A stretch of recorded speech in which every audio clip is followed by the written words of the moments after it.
انسانیت پر کتنا ظلم ہوتا ہے. کتنے ہاسپٹل آپ کو ایسے ملیں گے, جا کر جائزہ لیجئے. ہمارے لکھنؤ میں تو بہت ایسے ہاسپٹل ہیں.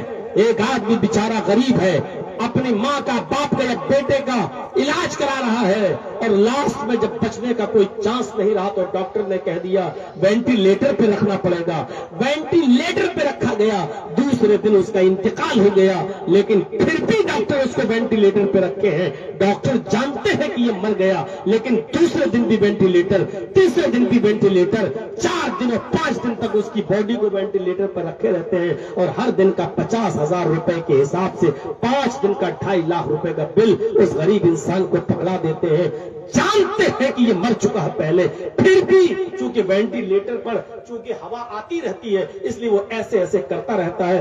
مریض کا ذمہ دار یہ سمجھتا ہے ابھی سانس چل رہی ہے, حالانکہ وہ وینٹیلیٹر پہ مر چکا ہوتا ہے, اور ڈاکٹر اس کو اچھی طرح جان جاتے ہیں کہ مر چکا ہے, لیکن پھر بھی اس کو رکھتے ہیں تاکہ بل بڑھتا رہے, اور ہم بیلنس بڑھاتے رہے. 2 لاکھ اور 2.5 لاکھ کا بل دے دیتے ہیں. اس سے گری ہوئی انسانیت اور کیا ہو سکتی ہے, اس سے گرا ہوا دھنتا اور کیا ہو سکتا ہے میرے بھائیوں, کہ انسانیت اس حد تک گر جائے گی کہ ایک مریض کے مرنے کے بعد بھی اس کو 3-4 دن ڈیڈ باڈی کو اس کو وینٹیلیٹر پہ رکھا جائے, لوگوں کو دھوکہ دیا جائے.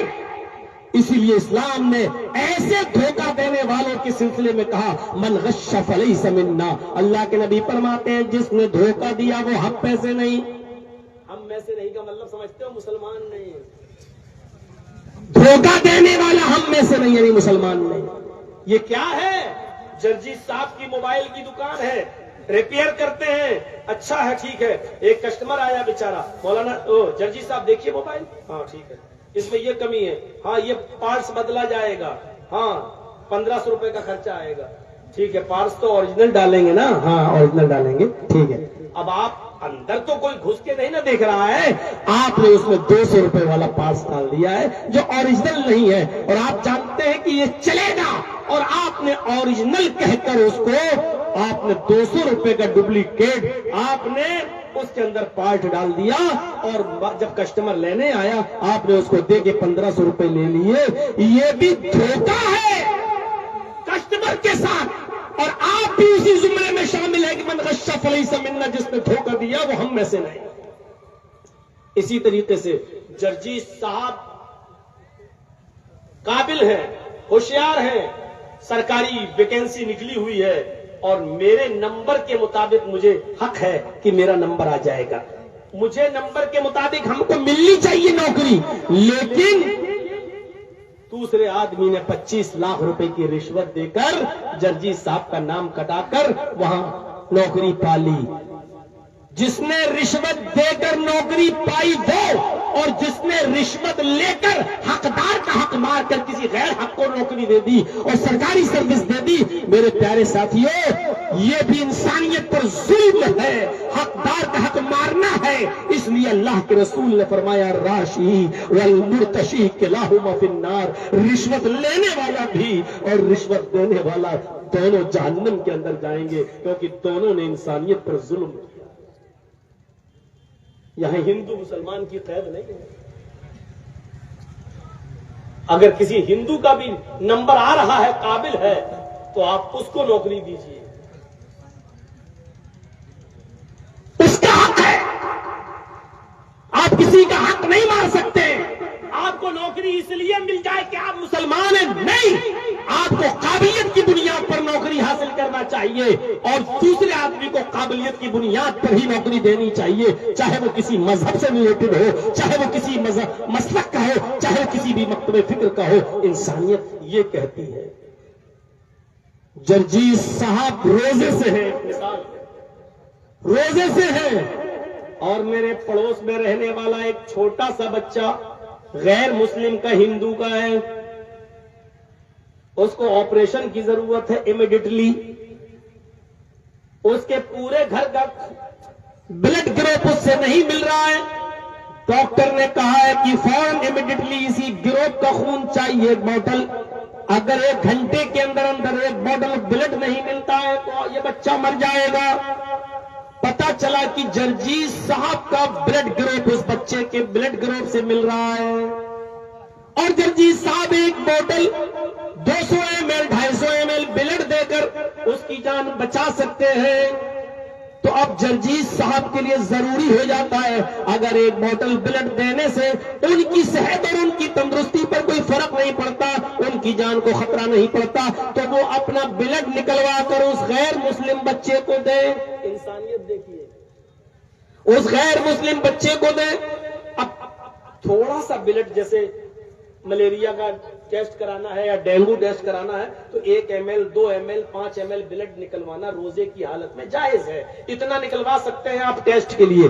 ملیریا کی جانچ ہونا ہے، مولانا صاحب کیا روزے سے ہے تو کیا ہوا، آپ 5 ml تک بلڈ نکلوا کے آپ جانچ کروا سکتے ہیں، آپ کے روزے پہ کوئی فرق نہیں پڑے گا۔ لیکن یہاں تو پوری ایک بوتل بلڈ نکالنا ہے، اس میں آپ کو کمزوری آئے گی، اس لیے ایک بوتل بلڈ نکالنے سے آپ کا روزہ ٹوٹ جائے گا۔ اسلام کہتا ہے یہاں تمہارا روزہ ٹوٹتا ہے تو توڑ دو، لیکن اس کی جان بچا لو۔ روزہ بعد میں بھی پورا کیا جا سکتا ہے، لیکن کسی کی جان بعد میں نہیں بچائی جا سکتی ہے۔ یہ انسانیت ہے، اسلام نے یہ سکھلایا ہے۔ یہ انسانیت آج کہاں چلی گئی؟ گرتے ہوئے کو سہارا دینا اسلام کا ایک حصہ ہے۔ ذرا اس منظر کو دیکھو، اللہ کے نبی صلی اللہ علیہ وسلم نے فرمایا، بخاری کی روایت، بنی اسرائیل کے اندر ایک شخص تھا، بینما رجل یمشی، بیچارہ نکلا اور جا رہا تھا، راستے میں جنگل تھا، فاشتد علیہ العطش، پیاس کی وجہ سے تڑپ رہا تھا، پیاس کی شدت نے اس کو نڈال کر دیا تھا، اتنا پیاسا تھا کہ وہ بیچارہ پیاس کی وجہ سے مرا جا رہا تھا، لیکن چل رہا تھا کہ اچانک اس کی نظر کنویں پر پڑی جنگل میں۔ بخاری شریف کی حدیث کے الفاظ پر نزل بیرن، وہ کنویں میں اترتا ہے۔ اس زمانے میں کنویں بہت گہرے نہیں ہوا کرتے تھے، 5-6 فٹ کھودا اور پانی نکل آیا، 7-8 فٹ کھودا پانی نکل آیا، تو 7-8 فٹ گہرا کنواں، جہاں کا پانی تھا فوراً نکلا اور اتر گیا کنویں میں۔ اس نے ایک ہاتھ سے دیوار پکڑی کنویں کی اور دوسرے ہاتھ سے کنویں سے پانی لے کے ایسے کر کے اس نے پانی پی لیا۔ فَنَزَلَ بِئْرًا فَشَرِبَ مِنْهَا ثُمَّ خَرَجَ، یہ ہے بخاری شریف کی حدیث کے الفاظ۔ اس نے پانی پیا، پھر کنویں سے نکلا۔ اب دیکھیے منظر، وہ کنویں سے نکل تو آیا، لیکن جیسے وہ کنویں سے نکلا فَإِذَا ہوا بِقَلْبٍ يَلْحَسْ، اس کی نظر ایک پیاسے کتے کے اوپر پڑ گئی۔ خود تو پانی پی لیا، لیکن جب باہر نکلا تو ایک کتے کو دیکھا، یلحس، عربی زبان میں یلحس کے معنی ہوتے ہیں ایسے، زبان باہر نکالتے ایسے کر، اور کتوں کی عادت ہوتی ہے کہ وہ پیاس کی وجہ سے تھک جاتے ہیں تو زبان باہر نکال کے ہانپتے ہیں، تو وہ یلحس، اس نے کتے کو دیکھا جو زبان باہر نکالے ہوئے ہانپ رہا تھا، اور ہانپ ہی نہیں رہا تھا، یاکل الثری من العطش، گیلی زمین سمجھتے ہیں نا، بھیگی ہوئی زمین، جس زمین پر پانی وانی گر جائے تو وہ کچھ نرم ہو جاتی ہے، بھیگ جاتی ہے، وہ کسی بھیگی ہوئی زمین کو دیکھتا کتا تو یاکل الثری من العطش، پیاس کی وجہ سے اس بھیگی ہوئی زمین کی مٹی کو چاٹنے لگتا زبان سے، شاید اس مٹی سے کچھ پانی نکل آئے، شاید اس مٹی سے کچھ پانی کو ہم پا لیں، لیکن نہیں پایا۔ پانی مٹی پہ گرا، مٹی نے سوکھ لیا، گیلی تو ہو گئی لیکن پانی نہیں دے پا رہی تھی، کتا اس مٹی کو چاٹ رہا تھا لیکن پانی اس میں سے نہیں نکل رہا تھا۔ اس آدمی نے سوچا جو میرے اوپر گزر رہی ہے وہی گزری تھی، وہی کتے کے اوپر بھی گزر رہی ہے، جیسے میں پیاس سے تڑپ رہا تھا یہ کتا بھی پیاس سے تڑپ رہا ہے، اس کتے کو بھی پانی پلانا چاہیے۔ وہ پھر کنویں میں اترا، لیکن برتن نہیں تھا، پانی کیسے لے؟ حدیث کے الفاظ فَمَلَا خَفَّهُ، اس نے اپنے پیروں سے موزہ نکالا، چمڑے کا موزہ چلتا تھا اس زمانے میں، کپڑے کا موزہ نہیں، چمڑے کا موزہ تھا، اس نے چمڑے کا موزہ نکالا اپنے پیروں سے، یہاں تک کے موزے ہوا کرتے تھے، یہاں سے پہنتے تھے یہاں تک موزہ، اس نے چمڑے کا موزہ نکالا اور نکالنے کے بعد اس کو پانی سے بھر لیا، اس میں پانی بھر لیا، اب کنویں میں اتر گیا، پانی موزے میں بھر لیا، اب چڑھے کیسے؟ اتر تو گیا، موزے کو بھر تو لیا، اب ایک ہاتھ میں موزہ اور ایک ہاتھ سے دیوار نہیں چڑھ پائے گا. اب چڑھے کیسے؟ بخاری شریف کی حدیث کے الفاظ ثم امسکہ بفیہ، اس نے چمڑے کے موزے میں بھرے ہوئے پانی کو اپنے دانتوں سے دبا لیا. ایسے کر کے موزے کو دانتوں سے دبا لیا اور دونوں ہاتھ سے دیوار پکڑ کے وہ چڑھ گیا. باہر آیا، اس نے کتے کو پانی پلایا، پورا پانی پلا دیا. کتے کی پیاس بجھ گئی اور کتا چلا گیا. جانتے ہو کتے کو پانی پلانے کا انعام اللہ نے اس کو کیا دیا؟ کتے کو فَشَكَرَ اللَّهُ لَهُ وَغَفَرَ، اللہ کو یاد آئی، اس کی اتنی پسند آئی، اتنی پسند آئی، اتنی پسند آئی کہ اللہ نے اس کے سارے گناہوں کو معاف فرما دیا، سارے گناہوں کو بخش دیا. وہ غفر لہ، اور اس کی بھی مغفرت فرما دی. ایک کتے کو پانی پلانے کی وجہ سے اللہ نے اس کو بھی جنت دے دی. ایک کتے پر رحم کرنے کی وجہ سے جنت مل رہی ہے. مسلمانوں، ایک انسان کے اوپر رحم و کرم کا معاملہ کرو گے تو اللہ کتنا بڑا انعام دے گا. انسانیت کے ساتھ اس نے سلوک کرو گے تو اللہ کتنا بڑا انعام دے گا. جب کتے کو پانی پلانے پر اللہ نے جنت دے دی تو غور کرو، غریبوں، یتیموں، مسکینوں، بیواؤں، مجبوروں، بے بسوں اور بے کسوں اور مظلوموں پر اگر آپ رحم کرو گے تو اللہ کتنا بڑا انعام دے گا. ڈھونڈو. آپ تہجد پڑھتے ہیں، بہت اچھی بات، لیکن سن لیجیے حدیث. آپ رات میں اٹھ گئے، عشاء کی نماز پڑھی، سو گئے، رات میں 2 بجے 3 بجے پھر اٹھ گئے، وضو بنایا اور نماز پہ نماز پڑھ لی، تہجد پڑھ لی، فجر پڑھ لی. آپ سمجھ رہے ہم جنتی ہو گئے؟ نہیں. اللہ کے نبی صلی اللہ علیہ وسلم فرماتے ہیں اللہ کی قسم وہ مومن نہیں، اللہ کی قسم وہ مومن نہیں، اللہ کی قسم وہ مومن نہیں.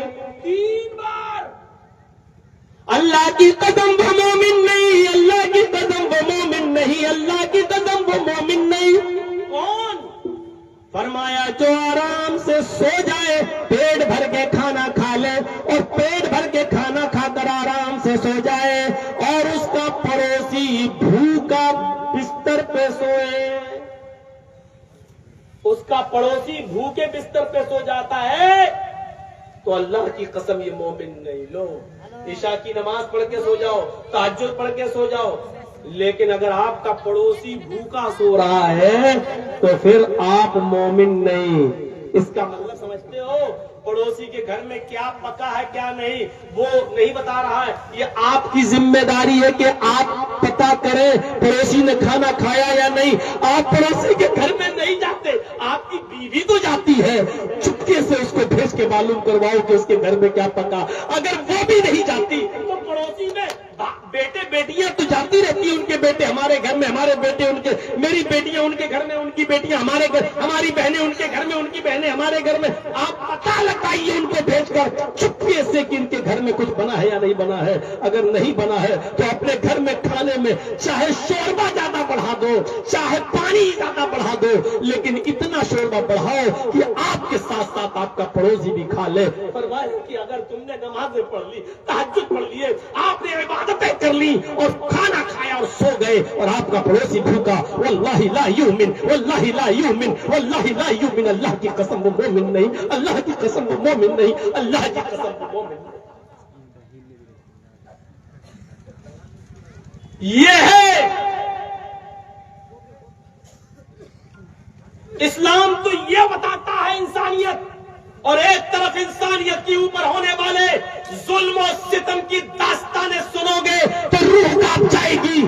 کس طریقے سے ایک ظالم اور جابر ملک اسرائیل کس طریقے سے دہشت برپا کر کے فلسطین کے معصوم بچوں تک کو نہیں چھوڑتا ہے، وہاں کی عورتوں کا قتل عام کرتا ہے، وہاں کے مردوں کو مارتا ہے. عورتیں یا تو قتل ہو رہی ہیں یا بیوہ ہو، اور جو بچ رہی ہیں وہ بیوہ ہو رہی ہیں. ساری دنیا کی انسانیت خاموش ہے.